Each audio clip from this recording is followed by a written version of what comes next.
La 68e édition de la mythique Saint-Élion, c'était cette nuit. 17 000 coureurs ont relié Saint-Étienne à Lyon, 78 km en tout. Les plus rapides sont arrivés à l'Altoni-Garnier au petit matin. Notre reporter pour BFM Lyon, Adrien Blétry, était sur place avec les premiers coureurs. Et elle va rentrer dans l'histoire, cette 68e édition, puisque c'est un Espagnol qui a remporté la Saint-Élion cette année. Il s'agit d'Andrew Simon qui a terminé les 78 km entre Saint-Étienne et Lyon en 5h47 minutes. C'est la première fois qu'un étranger remporte la Saint-Élion depuis sa création, depuis 1951. Deuxième, on retrouve Thomas Cardin, le premier français de cette épreuve. Il s'est exprimé à notre micro pour revenir sur ce parcours un petit peu particulier cette année. Cette année, il faisait moins froid.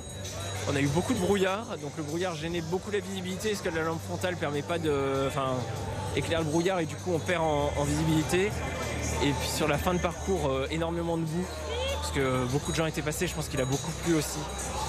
Et donc peu d'adhérence. La neige, ça adhère mieux que la boue finalement. Voilà, pour moi j'ai trouvé ça plus dur cette année que l'année dernière.